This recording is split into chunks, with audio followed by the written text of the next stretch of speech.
como um atleta, você tem que querer sempre ser o melhor. Mas quando a gente pensa em arte marcial, quando a gente pensa no Bushido, caramba, a dor do atleta é a dor do atleta. Independente se sou eu, se é você, todo atleta passa pela mesma dor. Então, eu vou compartilhar com vocês aqui um pouco do meu pensamento hoje sobre Bushido e, de repente, a gente vai refletir bastante nisso. Fala galera, beleza? Estamos aqui para mais um episódio do Alibi DJ Cast, dessa vez o episódio número 47. Hoje nós vamos falar sobre Bushido, vamos falar sobre algumas coisas que eu acho que tá na hora de ser falado, né? Janeiro, acho que é um momento da gente renovar nossas expectativas, tá na hora da gente renovar a nossa vida e a forma que a gente enxerga o jiu-jitsu e a vida, né? Então. Eu vou falar aqui hoje sobre Bushido, sobre normas de conduta, sobre o que a gente pode fazer para sermos melhores artistas marciais, né? E eu tenho certeza que esse episódio vai ser muito proveitoso, muito útil para todos nós. É, vamos começar, óbvio, pelo começo, né? Falando sobre as informações inúteis. E hoje eu trouxe algumas informações inúteis legais aqui, né? A primeira informação inútil, que é inútil para você, mas não é inútil para mim, é que ontem foi meu aniversário, né? Completei 27 anos de vida. E isso é incrível, incrível, incrível, incrível, porque passou muito rápido, né, cara? Eu me lembro que aos 17 foi quando eu, de fato, decidi, coloquei, bati o pé e falei, cara, eu vou ser atleta de jiu-jitsu, é isso que eu vou fazer da minha vida. Na verdade era para ser atleta de MMA, mas enfim, a coisa no jiu-jitsu deu certo e pronto. Então, esses 10 anos passaram muito rápido. Aprendi muito, plantei muitas sementes. Eu, na verdade, tô ainda, como eu posso dizer, aprendendo muito, né? Errando muito ainda, mas eu tô muito feliz com as decisões que eu tomei ao longo da minha vida, ao longo da minha trajetória. Então, eu tô muito feliz de poder estar aqui 10 anos depois conversando com vocês, porque é muito interessante, cara. O tempo passa realmente muito rápido e acho que a gente tem a obrigação de 10 anos depois passar esse conhecimento para as pessoas e tentar agregar na vida das pessoas depois de tanto tempo. Então, a primeira informação inútil foi essa, né? A primeira informação inútil é que é, passaram muito rápido esses 10 anos. E para mim isso é útil, mas para vocês não tanto.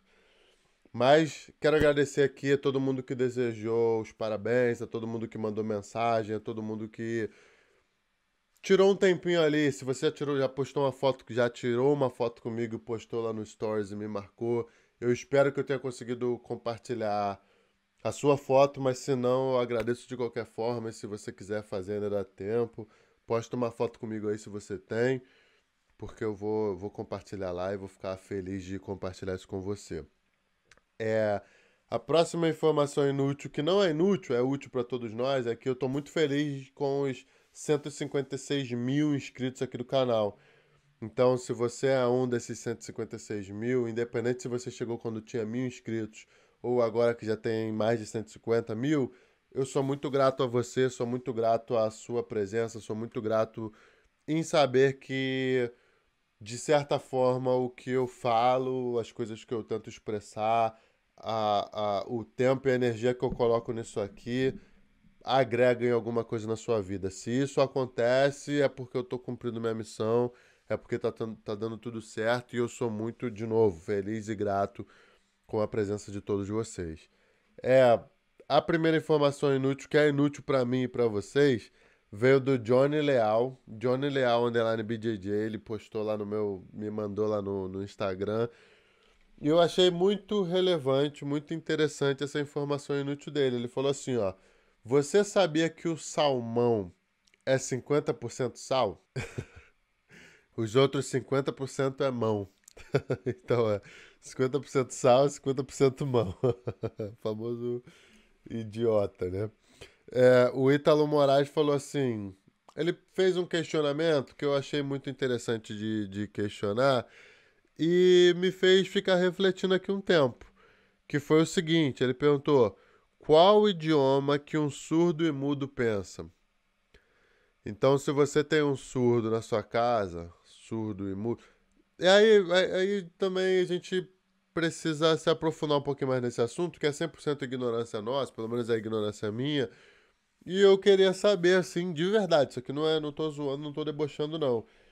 O cara que é mudo,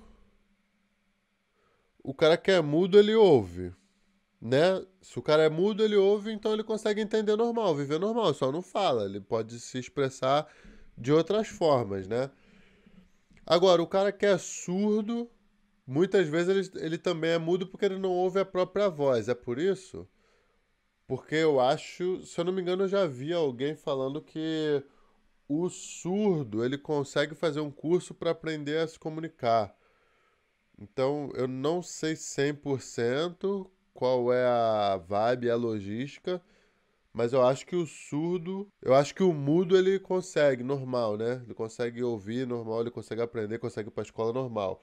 O surdo, ele consegue ler os lábios, não é isso? Ele consegue ler os lábios muito bem, mas às vezes o surdo não consegue falar, não é isso? São coisas legais pra gente debater também, porque eu realmente não sei. Desculpa, eu não tive assim contato com nenhuma criança surda quando eu tava crescendo. Eu não sei como é que é, mas enfim, mas aí quando se o cara for surdo e mudo, ele pensa no idioma dele, né? Eu acho, né? Eu acho que o idioma não muda, né? O idioma é normal, o idioma do cara. Enfim. Uma coisa que. A próxima informação inútil, que não é inútil, é legal, é uma boa ideia, que o J. Felício mandou. Ele falou o seguinte: você pode ouvir o podcast em duas vezes. E é verdade, na verdade eu ouço alguns podcasts. Hoje eu tô ouvindo muito. Isso aqui vai deixar de ser uma informação inútil, mas eu vou falar porque bateu no momento agora pra falar. É o seguinte, Pô, fui ler o comentário de vocês, me perdi. Ele falou aqui que dá pra ouvir o podcast em duas vezes. Atualmente só tô ouvindo o podcast da Monja Coen, né? Tô ouvindo muito o podcast da Monja Coen. É um podcast em português. Eu tô nessa vibe de entrar nesse mundo de meditar, eu sou muito calmo, né? Mas como eu tô treinando um pouco jiu-jitsu, muitas coisas estão me estressando bastante nessa época, eu tô nessa vibe de entrar nesse mundo de meditação, enfim, entrar em determinados coisas que eu não fazia antes. Então, tá sendo muito legal ouvir o podcast da Monja Coen. Como é o da Monja, eu não gosto de acelerar muito o podcast. Eu ouço em 1.2 lá no Spotify. Mas você pode ouvir em 1.5, um ponto não sei o que, se você está ouvindo na plataforma de podcast, até no YouTube mesmo, o YouTube agora disponibilizou essa possibilidade de você acelerar os seus vídeos. Então, para algumas pessoas, a pessoa foca mais quando o vídeo está acelerado, outras pessoas não. Depende, às vezes eu quero acelerar, às vezes eu não quero acelerar, mas é uma opção para você. Se você não sabe que dá para fazer isso, quando você está assistindo o YouTube, quando você está, dependendo da coisa que você esteja fazendo, você pode sim acelerar e de repente isso pode te ajudar, pode agilizar a sua vida, enfim. Isso aí é uma informação inútil, bem útil. Eu quero até agradecer aí ao Felício, o J. Felício que falou isso. A última informação inútil aqui, cara, que eu vou ter que ficar desconfiado dessa informação inútil. Eu não sei se esse cara tava de deboche com a minha cara ou se isso é verdade. Foi o Luiz Dutch, não sei como é que fala o nome dele exatamente. Ele falou assim: todos os ursos polares são canhotos, são canhotos. Aí a gente não vai saber nunca, né, cara? Não tem como saber. É... não tem como saber disso aqui. Então eu vou simplesmente ficar quieto na minha e vou deixar isso pra lá. Vou deixar isso pra lá. Não vou nem ficar refletindo muito, senão eu vou ficar louco. Vou querer entrar aqui em vídeo de urso polar pra ver se eles realmente são canhotos ou não. Mas eu não vou fazer isso porque não tô com esse tempo. Agora que a gente acabou de falar das informações inúteis, eu vou chegar aqui e vou falar com vocês sobre um quadro que ainda não tem nome. Eu falei primeira vez na semana passada, né, na verdade eu gravei o podcast sexta-feira, semana passada. Então, teve pouco tempo, então de repente muitos de vocês não sabem disso ainda. Eu tô com um quadro novo aqui no podcast que eu vou falar sobre suplementação. Então, toda semana eu vou vir aqui e vou falar sobre algum suplemento específico que eu acho legal, que eu tomo ou não, que as pessoas me perguntam ou não, e aí vou trazer médicos aqui, o meu médico Gabriel vai vir aqui falar disso. Essa semana não, mas na semana que vem ele vem. E vou perguntar para algumas pessoas, enfim, falar sobre o suplemento, falar como tomar, se você deve ou não fazer, como se tiver algum mito sobre o suplemento. Por exemplo, na semana passada eu falei sobre a GABA. E tem gente que diz que a GABA ajuda no crescimento muscular, né? Ah, se tu quer crescer, toma GABA aí que tu vai crescer. Que na verdade não está diretamente ligado. Indiretamente pode até estar ligado com isso, mas diretamente não. E hoje eu vou falar sobre um suplemento que eu tomo todos os dias. E pra falar a verdade, cara, foi na época a Marisa mandou eu tomar, né, que era minha médica na época, e eu continuei tomando e eu não sei exatamente a função, mas como me mandaram fazer, eu fui lá e fiz, né, como bom faixa branca, como bom discípulo, eu fui lá e fiz, mas confesso que não sei exatamente os benefícios da coisa. Então eu vou falar com vocês aqui, eu vou ler uma matéria, né? Eu vou lendo a matéria aqui. A matéria tá em inglês, eu vou até ver aqui. Vamos ver se eu tô brabo mesmo no OBS. Vamos lá, vamos ler a matéria. Aqui, ó, são 13 benefícios de tomar o óleo de peixe. No meu caso, eu tomo de manhã, não sei que horas vocês querem tomar, não sei se vende óleo de peixe aí no Brasil, mas eu vou ler aqui sobre os 13 benefícios, tá? Eu não vou ficar lendo bastante, mas vou dar uma passada aqui. Tá dizendo que pode dar um suporte aqui para tua saúde do teu coração. Ele aumenta os levels de colesterol bom, mas só que tá dizendo que ele não mostra nenhuma redução do colesterol ruim. Então, ele não vai tirar o colesterol ruim e colocar o bom, mas ele vai adicionar uma taxa lá de colesterol bom. Triglicerídeos, né? Vai baixar teu level de triglicerídeos, vai melhorar na tua pressão arterial, né? Então a primeira vai ajudar no teu coração aí. O segundo benefício é que pode melhorar ou tratar algumas mental disorders. Se você tiver algum problema mental, parece que ele acaba ajudando. Como eu falei na semana passada da GABA, a GABA também é um neurotransmissor. A GABA é um neurotransmissor que acaba te ajudando, acaba ajudando alguma coisa no teu cérebro também. E parece que o óleo de peixe também ajuda. Ele tá dizendo aqui que o teu cérebro é 60% gordura e muito disso é ômega 3. Então, se você toma ômega 3, ajuda muito na função, na funcionalidade do teu cérebro. Então, legal, eu não sabia disso aí. Pode ajudar na perda de peso. Tá dizendo aqui, obesidade com certeza ter muita massa de gordura, 30% do teu peso corporal, se for gordura, você é obeso. E aí tá dizendo que o óleo de peixe pode ajudar na composição do teu corpo e nos riscos de... Ah, tá falando de novo de coração. Que se você for obeso ou não, ele aumenta a tua chance, né? Se você não toma óleo de peixe, você tem mais chances de ter problema de coração, ataque cardíaco, não sei o quê. E se você toma óleo de peixe, você acaba diminuindo esse risco. É bom pros olhos, olha só que irado. Engraçado que eu tomo óleo de peixe todo dia e tô ficando cego, tá ligado? Então não sei se eu concordo com isso aí não, mas vamos lá. Pode ajudar na saúde dos teus olhos. Aí ele falou que nos óleos tem muito ômega 3 também. E um estudo comprovou que consumindo uma dose alta de óleo de peixe por 19 semanas ajudou na visão dos pacientes. Então, tá falando que... Mas só que tá falando aqui, however, this was a very small study. Então, foi um estudo pequeno que ajudou algumas pessoas, mas não tá dizendo aqui a porcentagem das pessoas que ajudou. Não tá dizendo, ó, 80% das pessoas mostraram uma melhora nisso. Não tá mostrando aqui. Mas, se tá mostrando alguma coisa, se tá ajudando alguma coisa, tá bom, né? Dois estudos maiores mostraram os efeitos de ômega 3. Um estudo mostrou um efeito positivo e o outro mostrou não efeito. Então tá dizendo que não é 100%.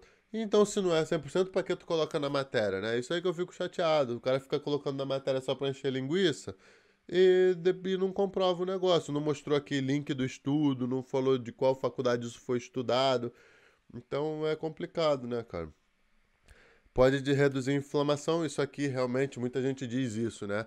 Que é bom tomar o óleo de peixe, porque quando você tem alguma inflamação no seu corpo, ele ajuda aquela inflamação a se dissolver no seu corpo, né? Isso aí é irado, principalmente pra gente que é atleta, gente que treina muito. Se você tá com alguma inflamação, se você tá com algum problema no seu corpo, vale a pena você ter alguma coisa anti-inflamatória, que tem esse efeito anti-inflamatório, né? Muitas vezes a gente toma Tandrilax, eu possivelmente vou ter algum Tandrilax aqui em algum lugar, ó. Onde eu vou na minha vida tem Tandrilax. Então é legal entender que o óleo de peixe ele pode e vai diminuir essa inflamação, né? É bom pra pele, tá dizendo aqui, né? É bom pra pele. Eu não vou ficar lendo aqui porque eu acho que ninguém tá aqui interessado em ficar com a pele melhor, né? Então não vamos nem ficar lendo muito sobre pele. Pregnancy vai ajudar na tua gravidez. Eu acho que 99,9% das pessoas aqui não vão engravidar nunca. As pessoas estão ouvindo aqui o podcast, então eu não vou falar aqui. Tá falando aqui do fígado. Tá dizendo aqui que pode aumentar os sintomas de depressão. Isso deve estar errado. Ah, tá. Se você tiver um nível baixo de ômega 3, você acaba tendo mais facilidade para desenvolver depressão. É isso que eu acho que tá querendo dizer aqui. Então, se você toma óleo de peixe, o teu risco de sofrer depressão também diminui. Ajuda na atenção, mas para crianças imperativas. Como eu sei que a maioria aqui não é criança e nem é imperativa, eu também não vou focar muito nisso. Mental decline é tipo quando a mente começa a fraquejar. Mas isso aqui a gente já falou lá, já foi o segundo tópico já, então não entendi por quê. Ajuda a prevenir asma e sintomas de alergia. Então, ajuda na saúde dos ossos. Então, pelo que eu estou entendendo, o ômega 3 é um suplemento bem completo, é um suplemento muito útil que as pessoas não tomam e que acabam sofrendo muitas outras coisas porque não estão tomando ômega 3. Dizem também, eu já ouvi dizer, e aí o Gabriel, os doutores, os nutricionistas vão me dizer se eu estou errado ou não, dizem que o óleo de peixe ele acaba te ajudando a absorver melhor outros suplementos que você toma. Então, se você toma um ômega 3 e toma um whey, ele vai te ajudar a absorver melhor o whey, ele vai te ajudar a absorver outras coisas. Não sei o que exatamente o ômega 3 ajuda nisso, eu vou pesquisar um pouquinho melhor para vocês e depois eu vou dizer. E tá dizendo aqui, ó, como tomar esse suplemento. Se eu tomo de manhã, né, eu tomo uma cápsula de 1000 miligramas, se eu não me engano. Aí tá dizendo aqui, ó, if you do not eat... tá dizendo que se você não comer naturalmente peixe 2 vezes na semana, pode ser uma boa você tomar. E aí tá dizendo aqui que vale você tomar 0,2 gramas ou meia grama, ou então de 200 a 500 miligramas. Eu acho que eu tomo 1000 miligramas, né? Ou seja, 1 grama de óleo de peixe por dia, de manhã. Mas aí é aquilo, né? Eu também sou grande. Aqui, ó. Many supplements contain up to 1000 milligrams of fish oils. Então ele tá dizendo aqui que mesmo no de 1000 você só acaba... Eu acho que ele tá dizendo que você absorve 300 miligramas e tal, e tal, e tal. Mas enfim, eu gosto de tomar óleo de peixe. Os meus médicos sempre me disseram para fazer. E eu acho uma boa. Então eu nunca parei de tomar. E claro, é um suplemento que você tem que tomar com consistência, né? Vale a pena você colocar consistência nele.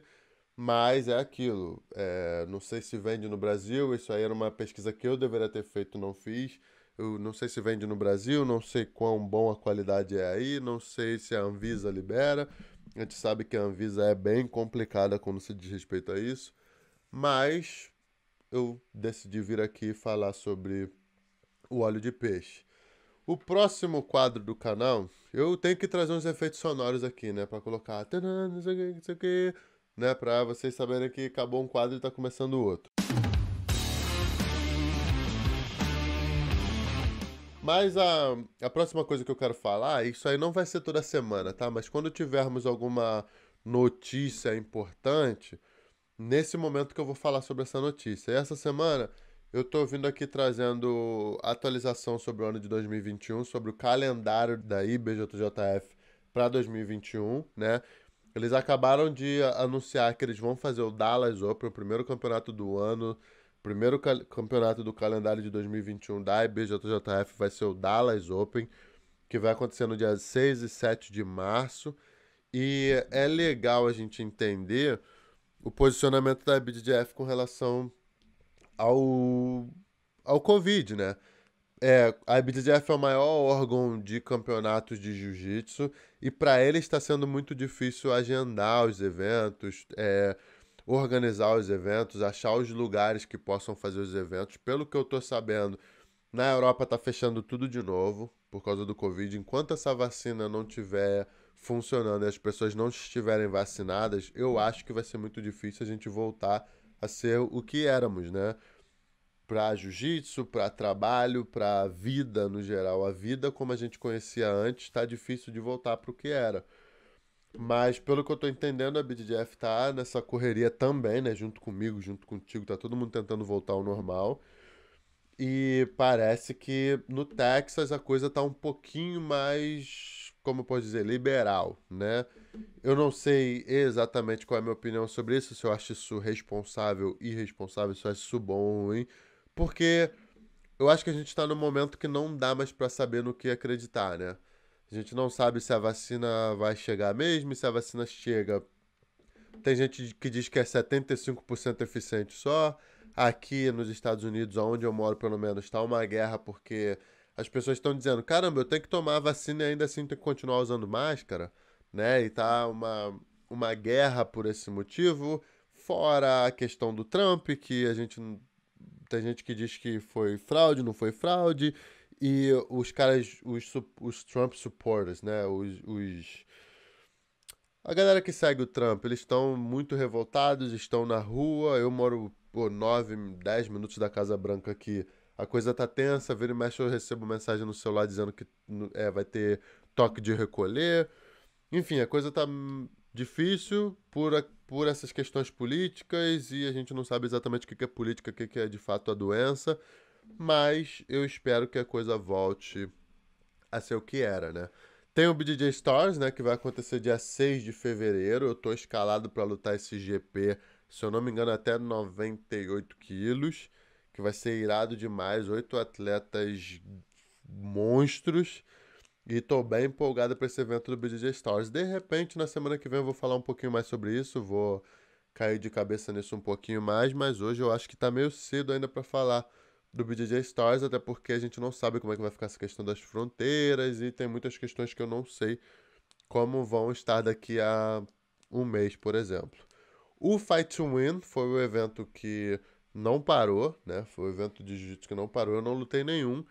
Desde que a pandemia começou, eu não lutei nenhum Fight to Win. Eu sou campeão acima de 100 quilos no Fight to Win. Mas eu ainda não defendi meu cinturão porque, enfim, eu tava com muita coisa na cabeça, não tava conseguindo treinar direito. Eu acho que a organização do Fight to Win foi meio. Não vou dizer inconsequente, mas eu acho que a galera foi meio foda-se assim. Ah, foda-se, eu vou fazer meu dinheiro aqui, problema. Quem pegar Covid pegou. E o meu approach não foi esse, né? Eu o tempo todo me preocupei com as pessoas. Eu o tempo todo fiz o mínimo que dava. Quando o governo falou que não era pra sair de casa, eu não saí. Quando não era pra treinar, eu não treinei. Então, vendo um evento assim de jiu-jitsu, que é até um pouco do tema que a gente vai falar hoje, sendo.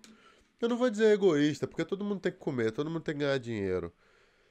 Mas quando você ignora 100% tudo que está acontecendo e deixa a coisa fazer, sei lá, eu fico meio triste assim um pouco, porque eu sempre espero que o jiu-jitsu vai dar um exemplo um pouquinho maior, sabe? Então, é mais ou menos isso que eu tinha para falar sobre os eventos que estão acontecendo agora. Eu não sei exatamente qual a opinião de vocês, eu até queria que vocês me dissessem aí nos comentários qual a opinião de vocês sobre o jiu-jitsu tá.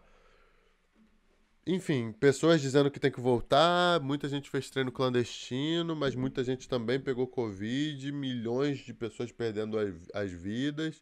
Eu queria saber um pouco sobre. Eu tive uma opinião já, achei a galera egoísta, Mas agora, pra falar a verdade, cara, eu não sei, porque não dá mais pra saber no que acreditar, né? Falaram que a coisa ia ser 2 meses, já tá demorando, já tá durando um ano, enfim. Então eu não sei exatamente qual é a vibe. Ah, teve alguém que perguntou assim, qual pra mim vai ser a luta mais difícil? Cara, tá difícil saber porque a gente não sabe quem exatamente está treinando como deveria, entendeu? A gente não sabe quem treinou, quem não treinou tanto. Por exemplo, no BJJ Stars, no último, né, GP, a gente percebeu que quem estava treinando teve grandes vantagens. E aí você percebe que tiveram caras que, na teoria, eram muito bons, que não desempenharam tão bem. De repente, por não estarem treinando tanto, né? Então não dá para saber. Por exemplo, o meu desempenho é uma incógnita para mim, porque durante a pandemia eu treinei muito pouco. Mas às vezes que eu treinei, por exemplo, eu cheguei lá na Dream Art e treinei bem pra caramba. Eu achava que eu ia apanhar de todo mundo por uma semana. E não foi necessariamente assim. Apanhei normal, não foi aquela. Apanhei mais do que eu apanharia se eu estivesse treinando bem, entendeu? Então não dá pra saber exatamente quem tá treinando. Pô, não sei se o Preguiça treinou pra caramba nessa pandemia. O Preguiça é um cara que é favorito em qualquer evento que entra, assim como o Nicolas, assim como o Herbert, assim como muitos dos caras que estão ali agora. Porém, quem é que treinou mais? Quem é que tá melhor preparado? Quem é que tá no ritmo de campeonato, né? O Nicolas lutou durante a pandemia, o Herbert lutou durante a pandemia, Preguiça tem um tempo que eu não vejo lutar, eu tenho muito tempo sem lutar, o Gutenberg lutou durante a pandemia, o Hulk lutou, esteve bem ativo durante a pandemia. Então a gente precisa entender quem é que vai estar bem preparado ali, quem é que vai conseguir fazer um camp bom, né? Agora é finalzinho de camp, e a gente precisa entender quem vai estar, como a pessoa vai estar e como a pessoa vai se comportar, né? O tema principal do podcast de hoje é para falar um pouco sobre. Um pouco não, é para falar sobre o Bushido, né? E quando eu falo de Bushido, cara, é muito difícil a gente encontrar pessoas que estejam na mesma página, porque cada um tem uma ideia própria sobre o que é o Bushido. Eu vou colocar aqui no Google, e aqui o que está dizendo aqui é o seguinte: o Bushido era relativamente simples de se assimilar, pois era constituído de apenas 7 princípios: justiça, coragem, compaixão, respeito, honestidade, honra e lealdade. Porém, eu percebo, eu percebo que as pessoas pensam muito diferente de mim. Isso eu não estou dizendo que é uma coisa boa ou ruim, cada um tem direito de pensar o que acha. Mas eu vou compartilhar com vocês aqui um pouco do meu pensamento hoje sobre Bushido e de repente a gente vai refletir bastante nisso para que você tenha mais isso mais claro um pouquinho na sua cabeça e no seu coração, porque eu percebo que é importante, cara, um atleta, um artista marcial entender de fato qual é a função dele na sociedade, né? Então vamos lá, o que eu não acho que seja um Bushido. Eu percebo que o Bushido foi criado pelos samurais, nessa filosofia, os samurais seguiam esse Bushido. E eu percebo que muitas pessoas, quando eles usam o termo samurai, quando eles usam essa forma de pensar, eles acabam achando que a gente tem que ser samurai do século XXI, né?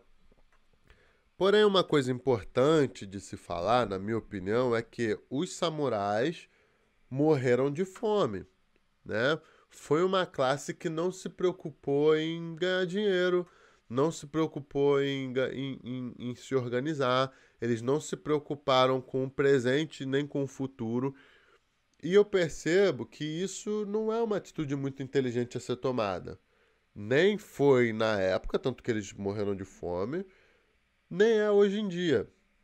Então, quando eu vejo professores falando sobre o Bushido de uma forma que, não, eu sou samurai, eu não ensino por dinheiro, não. Ah, não, não sei o que, não é dinheiro, é Bushido, é samurai, é não sei o que. Eu falo assim, caramba, cara, mas não foi isso que eu vi do Hélio Gracie, por exemplo. Não foi isso que eu vi do Carlos Gracie. Não é isso que eu vejo do Carlinhos Gracie hoje em dia. Não é uma atitude que eu vejo do Fábio Gurgel, por exemplo. Pessoas que eu admiro, né? Os caras que eu olho assim e falo assim, caramba, daqui 20, 30, 40, 50 anos, onde eu quero estar? Eu quero ser igual a esses caras. Eu não quero, enfim, não tenho problema nenhum em, pô, dar aula em projeto, em ajudar ninguém, não tenho problema nenhum com isso, mas eu acho que o jiu-jitsu é a minha fonte de renda, é meu ganha-pão, é a forma com que eu alimento minha filha, é a forma, enfim, que eu sobrevivo. Então, quando as pessoas usam do Bushido para justificarem a sua própria pobreza, ah, não, mas eu sou samurai, eu sou isso aqui. Eu não concordo tanto, tá? Eu acho que você tem que ganhar dinheiro sim com o que você faz, principalmente se você é bom. Principalmente se você é bom, você tem que sim se sustentar daquilo ali. Se você é um advogado, você não vai ficar trabalhando de graça só porque você é uma boa pessoa. Não. Uma pessoa decente, ela trabalha e ela recebe pelo próprio trabalho. Então eu percebo que a principal coisa que as pessoas falam que eu não concordo é justamente isso. Eu não concordo que por você ser artista marcial você tem que passar perrengue de grana. Eu não acho que seja essa a resposta. E eu percebo que muitas pessoas, eu tenho até um professor aqui na academia, que se chama Mestre Dani, que ele fala muito isso. Ele fala: não, não, não dou aula por dinheiro, eu dou aula por amor. Peraí, mas como é que tu paga tuas contas então? Se você quer se tornar um professor melhor, você tem que ter tempo para se dedicar àquilo ali, né? E isso é muito fácil de entender, para mim isso é muito claro. Tipo assim, se eu quero me dedicar ao máximo ao jiu-jitsu para que eu possa dar uma aula melhor para o meu aluno, eu não posso estar buscando outras formas, eu não posso estar dirigindo Uber. Porque se eu estou dirigindo Uber, o tempo que eu estou dirigindo Uber ali, eu não estou fazendo o que eu tenho que fazer para os meus alunos. Eu não estou evoluindo meu jiu-jitsu, eu não estou com a cabeça certa do que eu preciso ensinar. Então, eu acho que um professor ele precisa se dedicar ao próprio intelecto, ele precisa estar de fato na posição de poder ensinar a pessoa.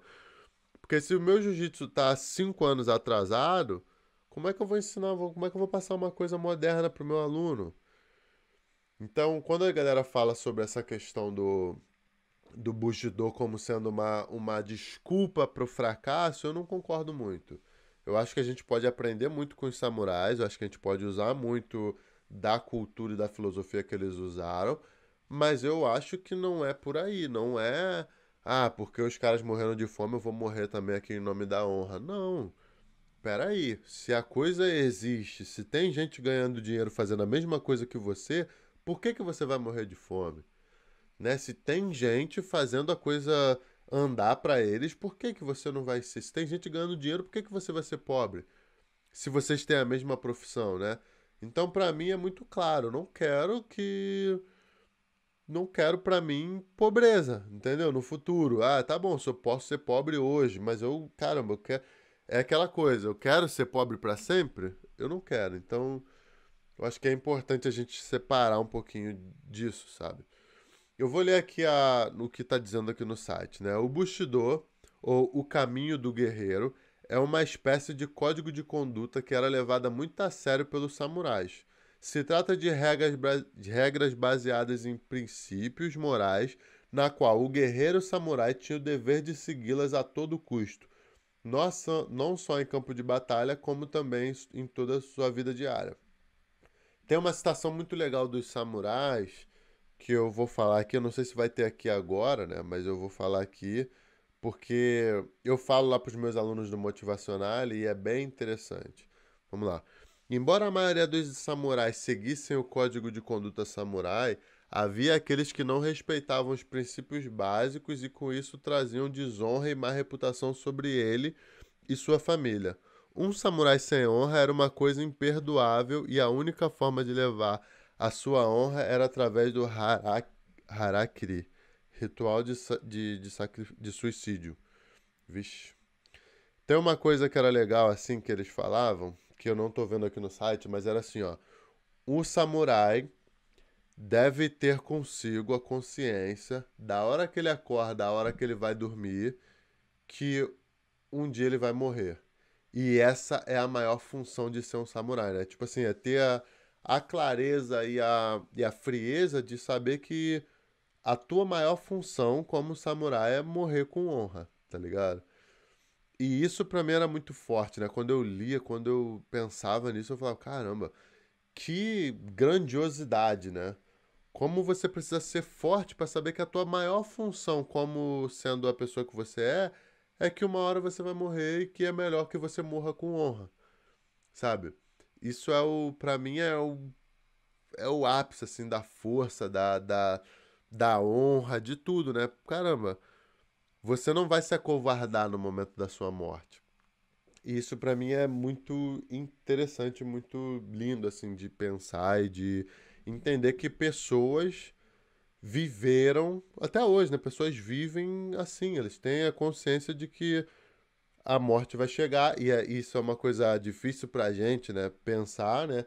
A gente não quer ficar pensando em morte, mas é uma coisa que nenhum de nós vai conseguir fugir, a gente não tem como fugir da morte, a gente não tem como evitar com que a morte aconteça, mas você precisa saber que no momento que chegar, você vai encarar com dignidade, sabe? E você quer ser lembrado, você quer honrar a sua família, você quer honrar as pessoas que estão ao seu redor. Então, em vida, você vai manter uma conduta X, porque você sabe que a qualquer momento a tua vida pode acabar. Então, para mim, é muito interessante quando a gente pensa nos samurais e. Caramba, vive direito, né? Vive direito a tua vida. Tenha teus princípios ali, muito bem definidos, né?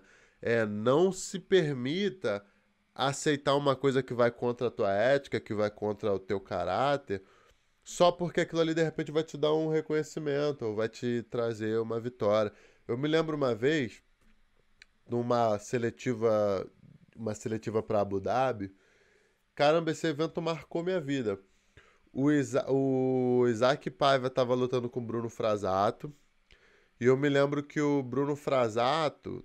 Não, não, não. O Isaac Paiva deu um triângulo no Bruno Frasato e ganhou a luta. E com isso, o Isaac levantou. Realmente, na época, o Bruno Frasato era tipo. Era muito difícil de ganhar do Bruno Frasato. O Isaac Paiva foi lá, ganhou dele e saiu para comemorar. Nisso que ele saiu para comemorar, ele foi desclassificado. Ele foi desclassificado do evento e perderia a passagem dele para Abu Dhabi. Daí o Bruno Frasato levantou e saiu do tatame também, para também ser desclassificado e a vitória porque parece que tu toma uma punição, enfim.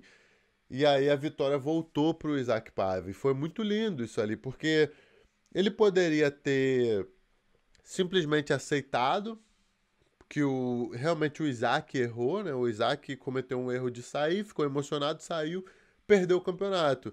E o Bruno Frasato não teve culpa nisso. O problema é teu que tu saiu. Eu posso simplesmente ficar com a vitória aqui. Você que errou, você que não soube usar a regra a seu favor. Mas ele foi lá num ato de honra e saiu também.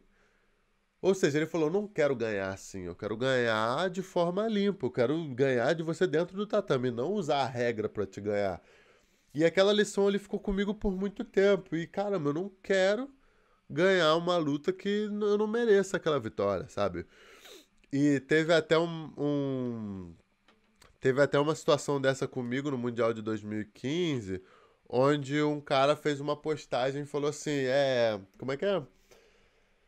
Ah, vocês sabem que o campeão peso absoluto não deveria nem ter sido campeão da categoria, porque, enfim, o cara meteu uma bronca lá e, cara, eu me lembro que aquilo me ofendeu tanto que eu falei, como assim, cara? Eu tinha perdido pra esse cara no PAN, eu tava com a costela ferrada, até hoje eu sinto essa costela meio fora do lugar às vezes, e eu perdi pra esse cara no PAN. E, cara, em momento nenhum eu fiz postagem dizendo que. Ah, machuquei minha costela, por isso que eu perdi. Não, eu fui lá, aceitei minha derrota, tá de boa. Ele inclusive perdeu a categoria no PAN. Ele me ganhou, mas não ganhou a categoria, ou seja, não mudou nada a vida dele. E depois ele foi lá no Mundial, quando perdeu pra mim, ele meteu essa bronca de que ele tava com febre no dia anterior, mas mesmo assim perdeu roubado, caramba, eu fiquei muito chateado. Nunca falei pra ninguém isso, mas eu percebo que as pessoas têm essa tendência a querer desonrar as outras. E eu falo, caramba, cara, você não ganhou o PAN, mano. Tá ligado? Você perdeu, você me ganhou ali e perdeu a próxima luta. O que te dá o direito de achar que, de repente, se você não tivesse sido roubado pra mim ali, você ia ganhar a categoria no Mundial, que é um campeonato mais difícil. Enfim, então, eu penso muito nessa questão de honra, assim, eu penso muito, por exemplo, eu não gosto de lutar com o kimono apertadinho, pra não dar pegada. Eu não gosto. Até, inclusive, no treino, eu prefiro estar com o kimono mais solto pra pessoa conseguir me segurar. Porque se eu, de fato, chegar e ganhar dessa pessoa, ou treinar bem, a pessoa não vai ficar na cabeça dela, caramba, mas se o kimono tivesse direito, eu ganharia, sabe? Pra mim isso é muito chato. Mas eu percebo que as pessoas querem ganhar a qualquer custo, as pessoas querem roubar de qualquer forma. E aí, quando a gente volta pro Bushido, a gente percebe, caramba, eu tô infringindo muitas leis ali que são importantes também, sabe? Pô, aí quando eu vejo o Roger Gracie lutando com o kimono largão, quando eu vejo o Rodolfo Vieira lutando com o kimono largo, eu falo assim, caramba, é assim que eu quero ser. Eu quero ser o cara que, independente do que você possa tentar fazer pra facilitar ou usar uma malandragem pra me ganhar, você não vai conseguir, porque a minha técnica, a minha vontade vai sobressair toda essa tua ânsia por querer um atalho. E aí eu percebo que o cara, muitas vezes, ao invés de se preocupar em treinar, ao invés de se preocupar em evoluir o jiu-jitsu, ao invés de se preocupar em ficar mais forte, mais rápido, mais inteligente, ele tá pensando ali, caramba, eu vou achar uma forma pro meu kimono ficar safado e passar. Caramba, mas sério que tu quer ganhar assim mesmo? Sendo bom? Porque tudo bem, se o cara é ruim, se o cara não tem capacidade de ganhar de outra forma, beleza, faz o que dá pra você. Mas caramba, será que você olhando no espelho, você sabendo que você tem a capacidade, você vai querer ganhar roubando de alguém mesmo? Será que é isso que você está buscando pro seu jiu-jitsu, pra sua vida, pra sua história, pra sua família? É isso que você quer? Então, esses pensamentos me norteiam e eu penso bastante neles, né? E quando a gente volta aqui para as características do samurai, enfim, para as características do Bushido, a gente fala de justiça. E justiça, na minha cabeça, na minha opinião, é isso que a gente está falando aqui agora. Será que você acha justo você ganhar um campeonato porque o cara não estava conseguindo te segurar? O cara não estava conseguindo fazer uma pegada?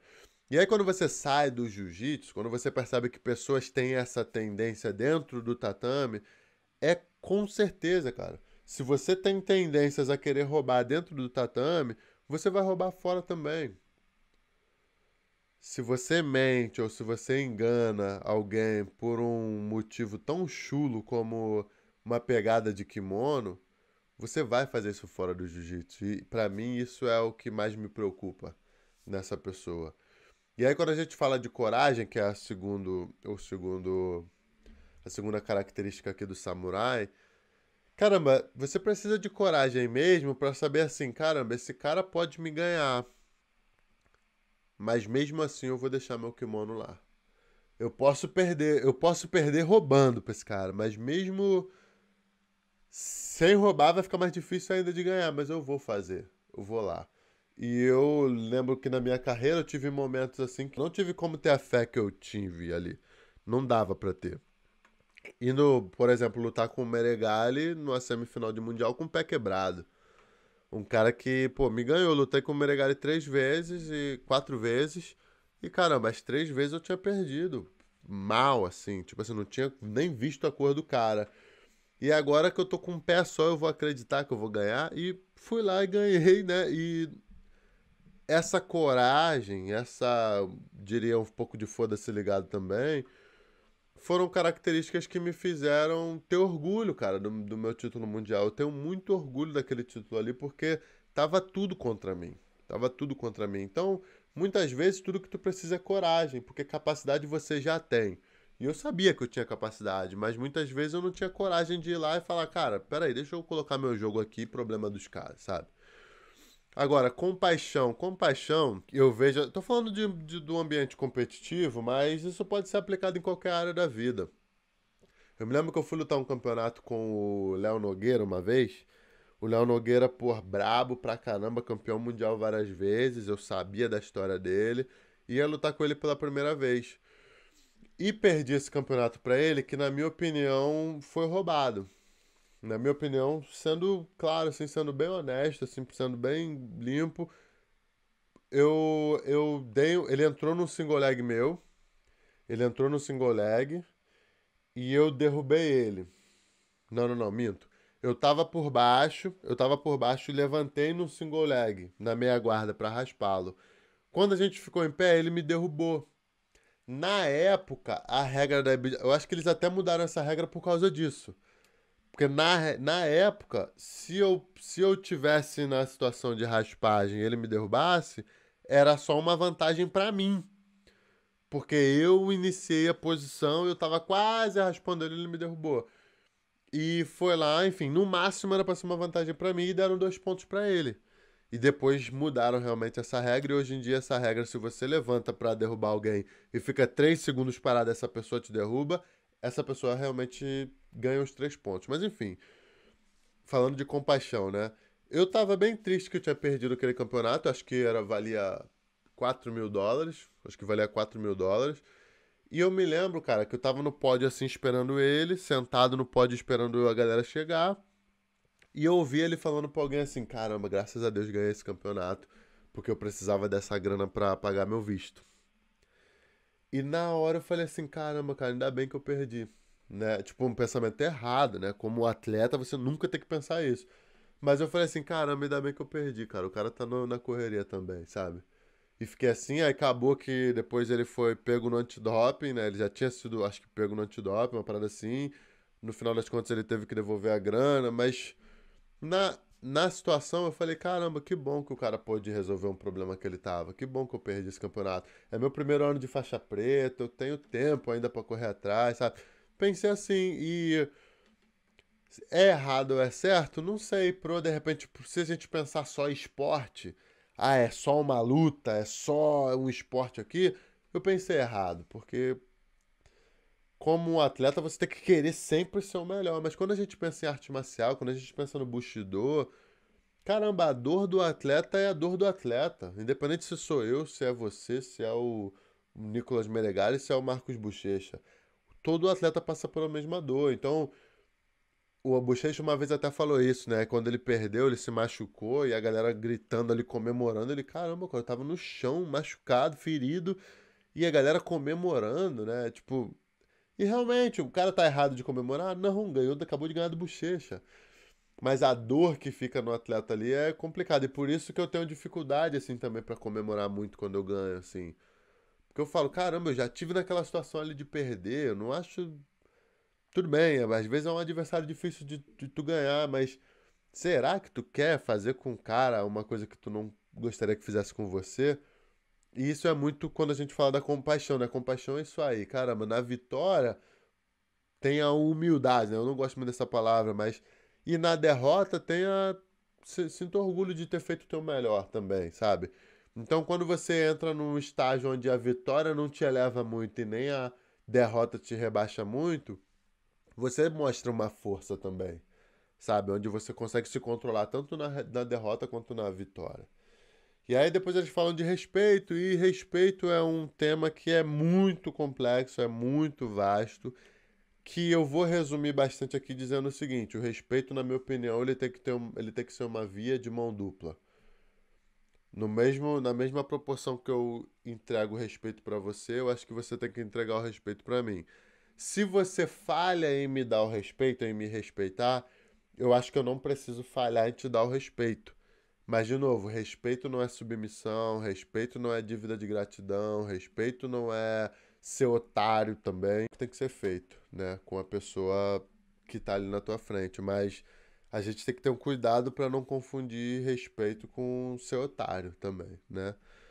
Aí honestidade, que eu acho que é um pouco de justiça, que é um pouco de coragem, eu acho que é um pouco de tudo aqui, né? Você ser honesto, você ter seus princípios, você não ir contra uma coisa que você mesmo desaprova, né? Se você não aprova aquilo ali, não faça, né? Independente do que aquilo ali possa parecer. Muitas vezes você vai perder uma oportunidade, né? Enfim, eu não vou contar essa história aqui porque os caras são públicos, mas uma vez eu tive um cara que é bilionário me chamando pra ir pra ficar na mansão dele lá uma semana treinando com outros caras foda do jiu-jitsu. Mas quando eu percebi a energia errada dos caras, eu não fui. E acabei perdendo moral com esse cara, que bota muito dinheiro no jiu-jitsu. Mas, sinceramente, eu não me arrependo, porque depois deu fofoca, a coisa. Enfim, é como se eu perdesse um pouquinho ali e ganhasse na frente, porque eu não estava envolvido naquela fofoca que teve na época. Mas então é o que eu penso, assim, muitas vezes você tem alguma coisa a ganhar, mas aquilo ali vai contra os teus princípios, vai contra a tua moral, vai contra a tua ética, e você tem que tomar a decisão. E na maioria das vezes vai custar alguma coisa pra você, mas ser honesto, fazer a coisa certa vai sempre valer a pena, na minha opinião, sabe? Depois eles falam sobre honra, que é um pouco de tudo, né? Acho que tá tudo muito entrelaçado aqui, né? E honra é isso que eu te falei, é você ter os seus princípios e seguir aquilo ali ao máximo que dá. E a lealdade, né? Que é um pouco de respeito, é um pouco de coragem. Você tem que ter coragem para ser leal a uma pessoa. Você tem que ser honesto, você tem que respeitar aquela pessoa para ser leal a ela. Mas, de novo, lealdade não é servidão, não é escravidão, não é uma sentença de morte. Eu acho que você tem sim que ser honesto, você tem sim que ser leal àquela pessoa que te ajuda, mas você tem que entender que se aquela pessoa não estiver sendo leal a você, você pode estar sendo otário na situação. Então é muito importante que você entenda todas essas variáveis e corra atrás do que você quer, né? Então esse foi o podcast número 46, número 47. Espero que vocês tenham gostado pra caramba disso aqui. Foi legal pra mim falar sobre Bushido, falar sobre normas de conduta, falar sobre arte marcial, falar sobre vida, porque isso pra mim é muito importante. É muito importante a gente ter essa consciência. Então eu vejo vocês na semana que vem pro Alibi DJ Cash. Muito obrigado por todos os inscritos, por todos os ouvintes, por todo mundo que me desejou parabéns. Muito obrigado para todo mundo que está aqui assistindo. E é isso. Vejo vocês na semana que vem para o Alibi DJ Cash. E tamo junto, pessoal. Boa noite. Boa noite para vocês aí no Brasil, né? É isso.